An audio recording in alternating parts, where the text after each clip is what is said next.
Hello hall. ന്യൂസിലെ മൂന്നാമത്തെ ഭാഗം ഹുറൂഫ് ഇല്ലത്തിനെ കുറിച്ചാണ് ഇന്ന് പഠിക്കാനുള്ളത്. ഹുറൂഫ് ഇല്ലത്ത് നഹ്വിലെ ഏറ്റവും പ്രധാനപ്പെട്ട ഒരു ഭാഗമാണ്. കാരണം ഹറഫുകൾ ബന്ധപ്പെട്ടുകൊണ്ട് അറബി ഭാഷയിൽ അത് ഫെയിലാണെങ്കിലും അല്ലെങ്കിൽ ഇസ്മാണെങ്കിലും കുറച്ച് കോംപ്ലിക്കേഷൻസ് ഉണ്ടാക്കുന്ന ഒരു ഘടകമാണ് ഇല്ലത്ത്. ഇല്ലത്തിന്റെ അറഫ് വന്നാല് ആ ഫെയിലിന്റെ ഇറാബിലും അല്ലെങ്കിൽ ഇസ്മിന്റെ സ്ട്രക്ചറിലൊക്കെ ഇറാബിയായ ഒരുപാട് മാറ്റങ്ങൾ വരാറുണ്ട്. അപ്പൊ ഇല്ലത്തിന്റെ അർഫുകൾ എന്ന് പറഞ്ഞാല് മൂന്നെണ്ണമാണ്: അലിഫ്, വാവ്, യാ. ഹുറൂഫ് ഇല്ലത്ത് മൂന്നെണ്ണമാണ്: അലിഫ്, വാവ്, യാ. ഈ മൂന്ന് അക്ഷരങ്ങൾക്കാണ് ഹുറൂഫ് ഇല്ലത്ത് എന്ന് പറയാം. ഈ ഇല്ലത്തുകളുള്ള പദങ്ങൾക്കാണ് അല്ലെങ്കിൽ ഇല്ലത്തുകളുള്ള ഫെയിലുകൾക്കാണ് മുതല്ലായ ഫെയിലുകൾ എന്ന് പറയാം. അതില്ലാത്ത ഫെയിലുകൾക്ക് സഹീഹ് ഫെയിൽ എന്ന് പറയും. വിശദമായിട്ട് പറയാം. അപ്പൊ നിങ്ങൾ ആദ്യമായിട്ട് മനസ്സിലാക്കേണ്ട ഒരു പോയിന്റ് എന്താണ് ഹുറൂഫ് ഇല്ലത്ത് എന്നാണ്. ഹുറൂഫ് ഇല്ലത്ത് എന്ന് പറഞ്ഞാൽ അലിഫ്, വാവ്, യാ, ഈ മൂന്ന് ഹർഫുകളെയാണ് ഹുറൂഫ് ഇല്ലത്ത് എന്ന് പറയാം. അപ്പൊ നമ്മൾ ഈ ചാപ്റ്ററിൽ ചർച്ച ചെയ്യണത് ഹുറൂഫ് ഇല്ലത്ത് ഫെയിലിൽ വരാറുണ്ട്, ഇസ്മിൽ വരാറുണ്ട്. അങ്ങനെ ഇസ്മിൽ വരുമ്പോൾ ഏതൊക്കെ സ്ഥലത്ത്, ചിലപ്പോൾ സ്റ്റാർട്ടിങ്ങിൽ വരാം, ഇടയിൽ വരാം, എൻഡിങ്ങിൽ വരാം.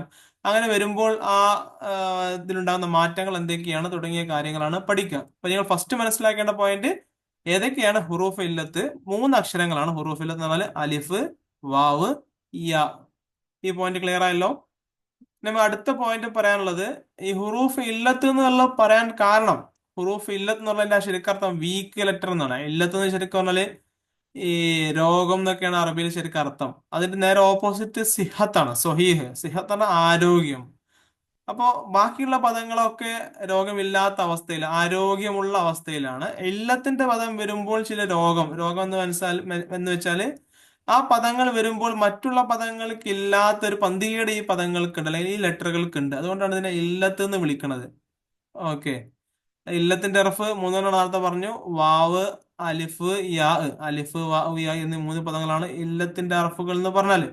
അപ്പൊ ഇല്ലത്തിന്റെ അറഫുകൾ വന്നതുകൊണ്ട് ആ പദങ്ങളിൽ ചില മാറ്റങ്ങൾ ഉണ്ടാകുന്നുണ്ട്. അല്ലെങ്കിൽ നോർമൽ ആകുന്ന അവസ്ഥയിൽ നിന്ന് ചില ചേഞ്ചസ്, നോർമാലിറ്റിയിൽ നിന്ന് ചില ചേഞ്ചസ് വരുന്നുണ്ട്. അതുകൊണ്ടാണ് ഇല്ലത്തിന്റെ അർഫുകൾ എന്ന് അതിനെ വിളിക്കുന്നത്. ഓക്കെ. ഇവിടെ നോക്കൂ. വഅദ, വഅദ മൂന്ന് പദങ്ങളാണുള്ളത്. വഅദ എന്ന് പറഞ്ഞാല് ഒരാൾ കരാർ ചെയ്യുക എന്നാണ് അർത്ഥം. ഇവിടെ സ്റ്റാർട്ടിങ്ങിൽ വാവ് വന്നിട്ടുണ്ട്, വാ ആദ. അപ്പൊ ഇതിൽ സ്റ്റാർട്ടിങ്ങിൽ വാവ് വന്നിട്ടുണ്ട്. അപ്പൊ ഇത് ഇല്ലത്തിന്റെ അർഫുള്ള ഒരു ഫെയിലാണ്. പിന്നെ യസിറ, യസിറ എന്ന് പറഞ്ഞാൽ എളുപ്പമാവുക എന്ന അർത്ഥം. ഇവിടെ യാ, സീന്, റാ. യാ, അലിഫ്, വാ, യാ. യാ ഇല്ലത്തിന്റെ അർഫാണല്ലോ. ഇവിടെ യാ വന്നിട്ടുണ്ട്, സ്റ്റാർട്ടിങ്ങിൽ വന്നിട്ടുണ്ട്. കാല, അത് നോക്കൂ. വാവും യാവും ഒന്നാമത്തെ രണ്ടാമത്തെ പദത്തില് സ്റ്റാർട്ടിങ്ങിലാണ്. അപ്പൊ ഇനി സ്റ്റാർട്ടിങ്ങിൽ മാത്രമല്ല എല്ലാത്തിന്റെ പദം വരാൻ പറ്റുക, ഇടയിലും വരാൻ പറ്റും. കാല, ഒരാൾ പറഞ്ഞു, കാല. അപ്പൊ ഇടയിൽ അലിഫ് വന്നിട്ടുണ്ട്. ബാ, ബാ എന്ന് പറഞ്ഞാൽ വിറ്റു എന്നാണ്. അപ്പൊ എവിടെയും ഇടയിൽ അലിഫ് വന്നിട്ടുണ്ട്. ഇനി അവസാനത്തിൽ വരാം. ദ എന്ന് പറയുമ്പോൾ ഒരാൾ ക്ഷണിച്ചു, വിളിച്ചു എന്നൊക്കെ അർത്ഥം. ദുആ ചെയ്തു എന്ന് അർത്ഥമുണ്ട്. അപ്പൊ അവിടെ അവസാനത്തിലാണ്, മൂന്നാമത്തെ പദമാണ് അലിഫ് ഇല്ലത്തിന്റെ പദം വന്നിട്ടുള്ളത്. റമാ, അവിടെ നോക്കൂ, അലിഫാണ്. റമാ എന്നുള്ളത് ശരിക്കും യാ അല്ലാതെ, യാ ആകുമ്പോ അതിന്റെ പുള്ളി ഉണ്ടാവും.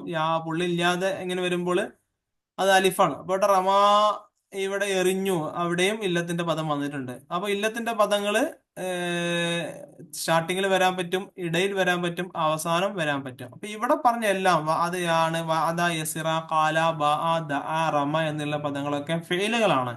ഈ ഫെയിലുകളിൽ മാത്രമല്ല ഇല്ലത്തിന്റെ പദം വരിക, ഇസ്മുകളിൽ വരാറുണ്ട്. യദ്, അവിടെ യാ സ്റ്റാർട്ടിങ്ങിൽ ഇല്ലത്തിന്റെ പദം വന്നിട്ടുണ്ട്. വറമുൻ, വറമുൻ എന്ന് പറയുന്ന അവിടെയും വാവ് സ്റ്റാർട്ടിങ്ങിൽ വന്നിട്ടുണ്ട്. അപ്പൊ ഇസ്മിലും വരാറുണ്ട് ഇല്ലത്തിന്റെ പദങ്ങള്, ഫെയിലും വരാറുണ്ട് എന്നുള്ളതാണ് ഈ പോയിന്റ്. ഈ പോയിന്റ് ക്ലിയർ ആയോ? പിന്നെ അടുത്ത ഒരു പോയിന്റ് ഇല്ലത്തിന്റെ പദങ്ങള്. അപ്പൊ ഇല്ലത്തിന്റെ പദങ്ങൾ ഈ മൂന്നെണ്ണമാണ്. ഈ മൂന്നെണ്ണം ഒരു കലാമില്, ഒരു കലീമത്തിൽ വന്നിട്ടില്ല എന്നുണ്ടെങ്കിൽ അത് നമ്മൾ സ്വഹീഹ് എന്നാ പറയാം.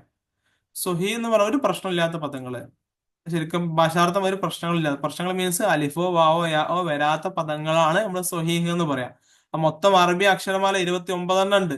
ആ 29 നിന്ന് ഈ മൂന്നെണ്ണം അല്ലാത്ത ബാക്കി 26 പദങ്ങൾ കൂടി ചേർന്ന് കൊണ്ടുണ്ടാക്കുന്ന എല്ലാ കലിമത്തുകളും നമ്മൾ സ്വഹീഹ് എന്നാണ് വിളിക്കുക. ഈ മൂന്നെണ്ണം ഏതെങ്കിലും സ്റ്റാർട്ടിങ്ങിലോ ഇടയിലോ എൻഡിങ്ങിലോ ഈ മൂന്നിൽ ഏതെങ്കിലും ഒരു പദം ആ കലിമത്തിൽ ഉണ്ടെങ്കിൽ അത് മുഅത്തല്ലായ പദമായി. ഇല്ല എന്നുണ്ടെങ്കിൽ സ്റ്റാർട്ടിങ്ങിലും ഇല്ല, ഇടയിലും ഇല്ല, ലാസ്റ്റും ഇല്ല എന്നുണ്ടെങ്കിൽ ആ കലാമിന് നമ്മൾ സ്വഹീഹായ പദം എന്നാണ് വിളിക്കാം. സ്വഹിയായ പദങ്ങൾ പല ഇനങ്ങളുണ്ട്. ഇവിടെ മഹ്മൂസിനെ കുറിച്ച് പറയുന്നുണ്ട്. മഹ്മൂസ് എന്ന് പറഞ്ഞാല് ഏതെങ്കിലും ഒരു സ്ഥലത്ത് അംസ വന്നാലും മഹ്മൂസ് എന്നാ വിളിക്കാം. അപ്പൊ ഫോർ എക്സാമ്പിൾ സ അല, അതിന്റെ അടിയിൽ അംസ് ഉണ്ട്. അംസ് വേറെ അലിഫ് വേറെ കേട്ടോ. മുകളിൽ ആ ഒരു കുനിപ്പുള്ളതാണ് അംസ്, അതില്ലാത്തതാണ് അലിഫ്. അലിഫാണ് ഇല്ലത്തിന്റെ അറഫ്, അംസ് ഇല്ലത്തിന്റെ പദമല്ല, ഇല്ലത്തിന്റെ അറഫല്ല. അംസ് വന്നാൽ ആ പദത്തിനെ നമ്മള് മഹ്മൂസ് എന്നാണ് വിളിക്കുക. ഇനി മറ്റു കുറച്ച് പോയിന്റുകൾ കൂടി അതൊന്നും ഇവിടെ പറയുന്നില്ല, അതുകൊണ്ട് നിങ്ങൾക്ക് ഭാരമാവെന്ന് വിചാരിക്കുന്നു. അപ്പൊ ഇവിടെ പറഞ്ഞൊരു പോയിന്റ് ഇത്ര മാത്രമേ ഉള്ളൂ. ഇല്ലത്തിന്റെ അറഫ് വരാത്ത പദങ്ങളെ നമ്മൾ സ്വഹീ എന്നാണ് വിളിക്കുക. അപ്പൊ ഇവിടെ നോക്കൂ, ലറബ, ഒരാൾ അടിച്ചു, ലറബ, അവിടെ അലിഫ് വാവ് യാ ഇല്ല. അപ്പൊ അതുകൊണ്ട് ഇത് മൂത്തല്ലായ പദമല്ല, ഇല്ലത്തിന്റെ അറഫുകൾ വരെ ഇവിടെ എവിടെ വന്നിട്ടില്ല. അതുകൊണ്ട് ഇത് സ്വഹീഹാണ്, സ്വഹീഹായ പദം എന്നാണ് ഇതിനെ വിളിക്കുക. സമിഅ, എവിടെയും ഇല്ലത്തിന്റെ പദമില്ല. ഫതഹ, ഇല്ലത്തിന്റെ പദങ്ങൾ എവിടെയും വന്നിട്ടില്ല. നസറ, ഖലമുൻ. അപ്പൊ ഇല്ലത്തിന്റെ പദങ്ങൾ ഇവിടെ ഈ പദങ്ങളിൽ സ്റ്റാർട്ടിങ്ങിലോ എൻഡിങ്ങിലോ ഇടയിലോ വരാത്ത കാരണത്താൽ ഇത് നമ്മൾ സ്വഹീഹായ പദം എന്നാണ് വിളിക്കുക. അപ്പൊ നിങ്ങൾക്ക് 2 പോയിന്റ് ഇതുവരെ ക്ലിയർ ആയിട്ടുണ്ടാവും. അലിഫ് വാവ് യാ എന്നാണ് ഇല്ലത്തിന്റെ പദങ്ങൾ എന്ന് പറയാ. ആ ഇല്ലത്തിന്റെ പദങ്ങൾ എവിടെയെങ്കിലും വന്നാലേ, ഫൈലിലോ ഇസ്മിലോ ഏതെങ്കിലും എവിടെയെങ്കിലും വന്നാലേ ആ പദങ്ങൾ മുഅത്തല്ലായ പദം എന്നാണ് പറയാ. ഈ 3 ലാർഫുകൾ ഇല്ലാത്ത പദങ്ങൾക്ക് സ്വഹീ എന്ന് വിളിക്കുന്നു. ഓക്കെ, ഈ പോയിന്റ് ക്ലിയർ ആയിട്ടുണ്ടാവും.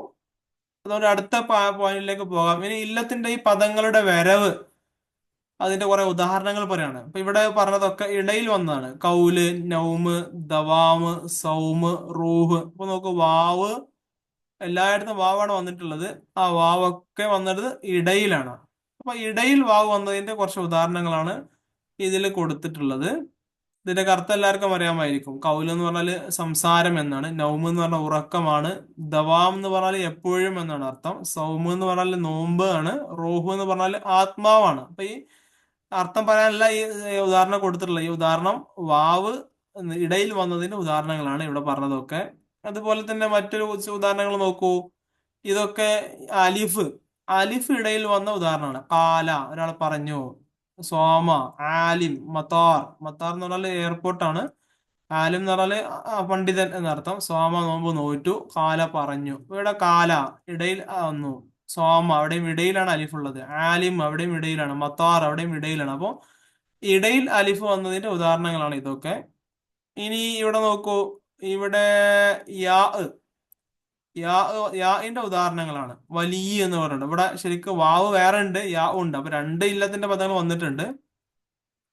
വലിയുൻ, ലാസ്റ്റിലാണ് യാ വന്നത്. വഹിയുൻ, അവിടെയും ലാസ്റ്റ് വന്നിട്ടുള്ളത്. കഫാ, അവിടെ അലിഫ് വന്നിട്ടുണ്ട്, അവിടെ ലാസ്റ്റ് വന്നിട്ടുള്ളത്. റമാ, ലാസ്റ്റ് ആണ് വന്നിട്ടുള്ളത്. അപ്പൊ ലാസ്റ്റ് ഇല്ല, ഒരു ഫെയിലിന്റെ അവസാന ലെറ്റർ ഇല്ലത്തിന്റെ പദമായി വന്നതിന്റെ ഉദാഹരണങ്ങളാണ് ഇവിടെ കൊടുത്തിട്ടുള്ളത്. ഓക്കെ, വലിയ എന്ന് പറഞ്ഞാൽ അറിയാമായിരിക്കും. വലിയ പണ്ഡിതനാണ്, അല്ലെങ്കിൽ ആത്മീയമായ നേതൃത്വം, അല്ലെങ്കിൽ ആത്മീയമായ ഉന്നതിയുള്ള ആൾക്കാണ് വലിയ എന്ന് പറയാം. വഹി എന്ന് പറഞ്ഞാൽ റവലേഷൻ, അള്ളാഹുവിൽ നിന്നുള്ള കാര്യങ്ങൾ നബിയിലേക്ക് എത്തിക്കുന്നതാണ് വഹി എന്ന് പറഞ്ഞാല്. കഫ എന്ന് പറഞ്ഞാൽ മതിയാവുക, റമ എന്ന് പറഞ്ഞാൽ എറിയുക. ക്ലിയർ അല്ലേ? ഇവിടെ പറഞ്ഞത് ഇത്ര മാത്രമേ ഉള്ളൂ. സ്റ്റാർട്ടിങ്ങിൽ വരാൻ പറ്റും, ഇടയിലും വരാൻ പറ്റും, എൻഡിങ്ങിലും വരാൻ പറ്റും ഇല്ലത്തിന്റെ അറഫുകൾ. പിന്നെ അടുത്തൊരു സ്ലൈഡിൽ കുറച്ചും കൂടി ഉദാഹരണങ്ങളാണ് കൊടുത്തിട്ടുള്ളത്. ഇതിൽ നമ്മൾ ഇല്ലത്തിന്റെ പദങ്ങൾ കണ്ടെത്തണം. ഇതിൽ ഇല്ലത്തിന്റെ പദങ്ങൾ ഉള്ളതാണോ ഇല്ലതാണോ എന്ന് നോക്കാം. അൽ ഈമാൻ, അത് അവിടെ ഇല്ലത്തിന്റെ പദം ഉണ്ടോ? സുഹിയാണോ മുഅത്തല്ലാണോ? അൽ ഈമാൻ, അല്ല് നോക്കണം കേട്ടോ. സ്റ്റാർട്ടിങ്ങിലുള്ള അല്ല് എന്നുള്ളത് മാരിഫാന്റെ അല്ലാണ്, നമ്മൾ പരിഗണിക്കണില്ല. പദം മാത്രം നോക്കിയാൽ മതി. ഈമാൻ, ഈമാന്റെ അവിടെ അത് സഹിയാണോ ഇല്ലത്താണോ? ഈമാന് സഹീഹാണ് എന്ന് പറഞ്ഞാൽ തെറ്റാണ്. കാരണം ഈമാൻ അവിടെ ഒരു അലിഫ് ഉണ്ട്, ഈമാൻ. പിന്നെ സ്റ്റാർട്ടിങ്ങിൽ യാ ഉണ്ട്, ഈമാൻ. 2 ഇല്ലത്തിന്റെ പദങ്ങൾ അതിലുണ്ട്, യാ ഉണ്ട്, അലിഫ് ഉണ്ട്. അപ്പൊ അത് മുതലാണ്. അടുത്ത നോക്കാം, ജരീദ. ജരീദത്തിന്റെ അവിടെ ഉണ്ട്, ജരീദ, യാ ഉണ്ട്.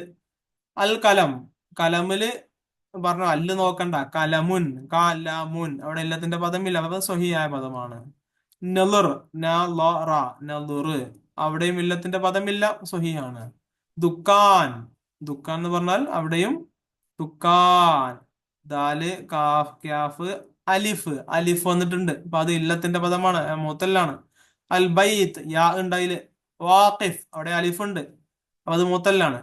ഖസർ, ഖസറിന്റെ അവിടെ ഇല്ലത്തിന്റെ പദങ്ങളില്ല, അപ്പൊ അത് സ്വഹീഹാണ്. ഖിതാർ, അവിടെ അലിഫുണ്ട്. മത്താർ, അവിടെയും അലിഫുണ്ട്. അസ്സാദിഖ്, സ്വാദിഖിന്റെ അവിടെ അലിഫുണ്ട്. അർ റസൂൽ, അവിടെ വാവുണ്ട്.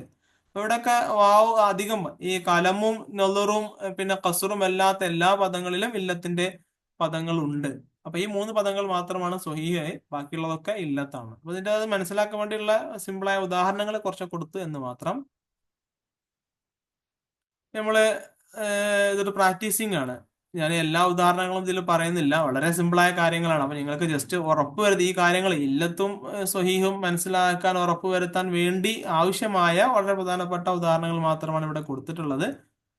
ഓക്കെ, ഇവിടെ നോക്കൂ. ഇവിടെ നിങ്ങൾ പറയേണ്ടത് ഇവിടെ മൂന്ന് ലെറ്ററുകളുള്ള പദമാണ് ഇവിടെ ഉള്ളത്. ഇതിന്റെ ഇടയിൽ ഒരു ഇല്ലത്തിന്റെ പദം നിങ്ങൾ ഉപയോഗിക്കണം, എന്നിട്ട് ഈ സെന്റൻസ് പൂർത്തിയാക്കണം. അയിനുണ്ട്, ദാലുണ്ട്. ഇവിടെ എന്ത് കൊടുക്കാൻ പറ്റും? വേണമെങ്കിൽ എഴുതെന്ന് കൊടുക്കാൻ പറ്റും, ആഘോഷം, യാ വന്നു. ഇനി ആധാർ മടങ്ങി എന്ന് കൊടുക്കാൻ പറ്റും. ഊത് ഊത് പറഞ്ഞ ഒരു കുള്ളി കഷ്ണത്തിനാണ് ഊത് എന്ന് പറയാം. അപ്പൊ എന്ത് വെച്ചു കൊടുക്കാം, എന്ത് വെച്ചാലും ശരിയാവും. ഇല്ലത്തിന്റെ അർഫ് വെച്ചു കൊടുക്കാനാണുള്ളത്. പിന്നെ ഇവിടെ ബാ ബാ ഉണ്ട്, ബാ ഉണ്ട്, അയിനുണ്ട്. വേണമെങ്കിൽ ബൈ എന്ന് കൊടുത്തിട്ട് യാ കൊടുക്കാൻ പറ്റും. ബാ ആ എന്ന് പറഞ്ഞിട്ട് വിറ്റു എന്നതിന് ഒരു അലിഫ് കൊടുത്തിട്ട് ഉദാഹരണം ശരിയാക്കാൻ പറ്റും. പിന്നെ നൂനുണ്ട്, മീമുണ്ട്. അവിടെ നമുക്ക് നാമ ഉറങ്ങി എന്ന് പറയാൻ പറ്റും. നൗമ് ഉറക്കം, അങ്ങനെ കൊടുക്കാൻ പറ്റും. പിന്നെ ഹാ ഉണ്ട്, ഫാ ഉണ്ട്. അത് നമ്മള് ഹാഫ ഹാഫ എന്ന് പറഞ്ഞാൽ പേടിച്ചു, അങ്ങനെ അലിഫ് കൊടുത്തിട്ട് ഹാഫ് ഉണ്ടാക്കാം. പിന്നെ ഗൈനുണ്ട്, സാ ഉണ്ട്. അതിനവിടെ ഗൗസ് എന്ന് പറയാൻ പറ്റും. ഗൗസ് എന്ന് പറഞ്ഞാല് സഹായം എന്നർത്ഥം. പിന്നെ ഗൈസ് എന്ന് വേണമെങ്കിൽ പറയാൻ പറ്റും. ഗൈസ് എന്ന് പറഞ്ഞാൽ മഴ എന്നർത്ഥം. ഗാസ എന്ന് പറയാൻ പറ്റും. ഗാസ എന്ന് പറഞ്ഞാൽ സഹായിച്ചു എന്നർത്ഥം.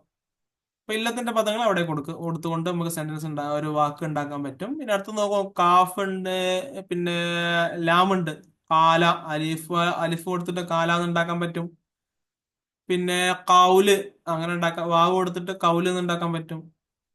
പിന്നെ സ്വാദ് മീമ്, സൗമ് നോമ്പ്, സൗമ് വാവ് കൊടുത്തിട്ട് ഉണ്ടാക്കാം. അല്ലെങ്കിൽ സോമ നോമ്പ് നോറ്റു, അങ്ങനെയും പറ്റും. തോ ലാമാണ്, അവന്റെ ഇടയിൽ തൂൽ നീളം എന്നതിന്, ലെങ്ത് എന്നതിന് തൂൽ എന്ന് കൊടുക്കാൻ പറ്റും. അല്ലെങ്കിൽ തോല അലിഫ് കൊടുത്തിട്ട് അങ്ങനെ ഉണ്ടാക്കാം. ബാ ബാ ആണ്, അപ്പൊ ബാബ്, ബാബ് വാതിൽ, ബാബ് അങ്ങനെ ഒരു അലിഫ് കൊടുത്തിട്ട് ഉണ്ടാക്കാം. പിന്നെ കാഫ് യാ ആണ്, അവിടെ കവിയ് എന്ന് കൊടുക്കാൻ പറ്റും. കവിയ് ശക്തൻ, കവിയ് വാവ് കൊടുത്തിട്ട്. അപ്പൊ ഇങ്ങനെ ഇതിന്റെ അടിയിലൊക്കെ ഇല്ലത്തിന്റെ പദങ്ങൾ കൊടുത്തിട്ട് നമുക്കൊരു സെന്റൻസ്, മുത്തലായ പദങ്ങൾ ഉണ്ടാക്കാൻ പറ്റും. അതിനു വേണ്ടി കൊടുത്തിട്ട് പ്രാക്ടീസ് ചെയ്യാൻ വേണ്ടിയിട്ട് പറഞ്ഞ ഒരു എക്സാമ്പിൾ ആയിരുന്നു ഇത്. ഇനി മറ്റൊരു എക്സാമ്പിൾ ഇവിടെ പറഞ്ഞത് ഇതില് ഇല്ലത്തിന്റെ പദങ്ങൾ, ഇല്ലത്തായ പദങ്ങളെ വേർതിരിക്കാനാണ്. നമ്മൾ നേരത്തെ പറഞ്ഞ അതേപോലത്തെ പദങ്ങളാണ്. കലമുൻ പേന, അവിടെ കാഫ് ലാം മീം ഇല്ലത്തിന്റെ അർഫ് വന്നിട്ടില്ല. അപ്പൊ ഇത് ഇല്ലത്തല്ല, സ്വഹിയായ പദമാണ്. പിന്നെ വഹിയുൻ, വഹി എന്ന് പറഞ്ഞാൽ അള്ളാഹുവിൽ നിന്നുള്ള റവലേഷൻ ആണ് വഹി എന്ന് പറയാം. വാവ് ഹാ യാ, വാവുണ്ട് യാ ഉണ്ട്. അപ്പൊ എന്തായാലും മൂത്തല്ലായ പദമാണ്. ഇല്ലത്തിന്റെ അർഫ് രണ്ടെണ്ണം വന്നിട്ടുണ്ട് അവിടെ. പിന്നെ മുഅല്ലിമുൻ ടീച്ചർ എന്നതിന് മുഅല്ലിം, മുഅല്ലിം അഞ്ചക്ഷരം ഉണ്ട് അവിടെ. രണ്ട് ലാമുണ്ട്. ഈ അഞ്ചിലൊന്നും ഇല്ലത്തിന്റെ പദം ഇല്ലാത്തത് കൊണ്ട് ഇത് ഇല്ലത്തല്ല, ഇത് സ്വഹീന്റെ പദമാണ്. അംനുൻ, അംസ് മീമ് നൂന്. ഇത് കാണുമ്പോൾ പലപ്പോഴും തെറ്റിദ്ധരിച്ചേക്കാം പല ആളുകളും. അംന് അവിടെ അലിഫാണല്ലോ എന്ന്. അലിഫല്ല, അംന് എന്താണ്? അംന് അംസയാണ്. അംസ് ഇല്ലത്തിന്റെ പദമല്ല, അലിഫാണ് ഇല്ലത്തിന്റെ ഹർഫുള്ളത്. ഇവിടെ അംന് എന്നുള്ളതും ഇവിടെ മുത്തല്ലല്ല, ഇത് സ്വഹീഹാണ് അംന്. കതബ അവിടെ ഇല്ലത്തിന്റെ ഹർഫില്ല, അതും സ്വഹീഹാണ്. ബൈ ഉൻ, അവിടെയും ഇല്ലത്തിന്റെ അറഫുണ്ടോ? ഉണ്ട്. ബൈ ഉൻ, ബൈ ഉൻ വിൽപ്പന, യാ ഉണ്ട് അവിടെ വന്നിട്ടുണ്ട്. അപ്പൊ അവിടെ ഇല്ലത്തിന്റെ അറഫുണ്ട്. സൗമുൻ, അവിടെയും വാവുണ്ട് അല്ലെ, നോമ്പ്, സൗമുൻ വാവുണ്ട്, ഇല്ലത്തിന്റെ അർഫുണ്ട്. ദാറുൻ വീട്, അവിടെയും ഇടയിൽ ഇല്ലത്തിന്റെ അർഫുണ്ട്. വലിയുൻ, അവിടെ നോക്കൂ വാവുണ്ട്, രണ്ട് ശബ്ദമുള്ള യാ ഉണ്ട്, അവിടെ ഇല്ലത്തിന്റെ അർഫുണ്ട്. തോഇറുൻ, അവിടെ അലിഫുണ്ട്. തോഇർ എന്ന് പറഞ്ഞാൽ പക്ഷി എന്നർത്ഥം.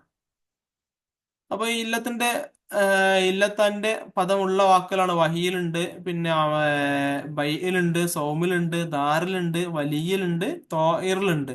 കലമിലും മുഅല്ലിമിലും അംനിലും കതബയിലും ഇല്ലത്തിന്റെ പദങ്ങൾ ഇല്ല. അപ്പൊ ഇതാണ് ഈ ആക്ടിവിറ്റീസ് നമ്മൾ മനസ്സിലാക്കേണ്ടത്. ഇനി ഒരു അവസാനത്തെ ഒരു ആക്ടിവിറ്റി കൂടി ചെയ്തിട്ട് ഈ ചെറിയൊരു ക്ലാസ് വൈൻഡപ്പ് ചെയ്യാം. ഇതിൽ കൊടുത്തത് ഈ പാഠഭാഗത്തിൽ നമ്മൾ മനസ്സിലാക്കേണ്ട ചില വാക്കുകളുണ്ട്. ആ വാക്കുകളുടെ അർത്ഥം മനസ്സിലാക്കാൻ വേണ്ടി കൊടുത്ത ഒരു ടാസ്ക് ആണ്. നൗമ് എന്ന് പറഞ്ഞാൽ ഉറക്കം. യത് കൈ, ബൈത്ത് വീട്, രണ്ട് അറബിയാണ് ബൈത്ത്. കാല എന്ന് പറഞ്ഞാൽ പറഞ്ഞു. അൽ ബരീത് എന്ന് പറഞ്ഞാല് പോസ്റ്റ് ഓഫീസിലാണ് ബരീത് എന്ന് പറയാ. സൗമ് എന്ന് പറഞ്ഞാൽ നോമ്പാണ്. വാസി എന്ന് പറഞ്ഞാൽ വിശാലമായ. അപ്പൊ ഇതില് വളരെ ചെറിയൊരു ചാപ്റ്ററാണ്. ഈ ചാപ്റ്ററിൽ നമ്മൾ മനസ്സിലാക്കേണ്ട രണ്ട് പോയിന്റുകൾ മാത്രമേ ഈ ചാപ്റ്ററിൽ പറയുന്നുള്ളൂ. ഒന്ന്, എന്താണ് ഇല്ലത്തിന്റെ അറഫുകള്, ഇല്ലത്തിന്റെ അറഫുകൾ ഉള്ള പദത്തിന് എന്ത് പറയുന്നു, ഇല്ലാത്ത പദത്തിന് എന്ത് പറയുന്നു, ഈ കാര്യം മാത്രമാണ് ഈ ചാപ്റ്ററിൽ പറഞ്ഞിട്ടുള്ളത്. അലിഫ്, വാവ്, യാ എന്നീ അക്ഷരങ്ങൾക്കാണ് ഇല്ലത്തിന്റെ അറഫ് എന്ന് പറയുക. ഏറ്റവും പ്രധാനമായിട്ട് മനസ്സിലാക്കേണ്ട പോയിന്റ്. രണ്ടാമത്, ഈ ഇല്ലത്തിന്റെ അറഫുകൾ വന്ന പദങ്ങൾക്ക് നമ്മൾ മുഅത്തലായ പദം എന്ന് പറയുന്നു. ഇതൊന്നും ഇല്ലാത്ത പദങ്ങൾക്ക് സ്വഹീഹായ പദം എന്ന് പറയുന്നു. ഈ കാര്യങ്ങൾ മനസ്സിലാക്കിയ ചാപ്റ്റർ നമുക്ക് മനസ്സിലായി. എല്ലാവർക്കും മനസ്സിലായി എന്നാണ് വിശ്വസിക്കുന്നത്. തൽക്കാലം അവസാനിപ്പിക്കുന്നു. ശുക്രൻ, ജസാക്കുമുല്ലാഹ്.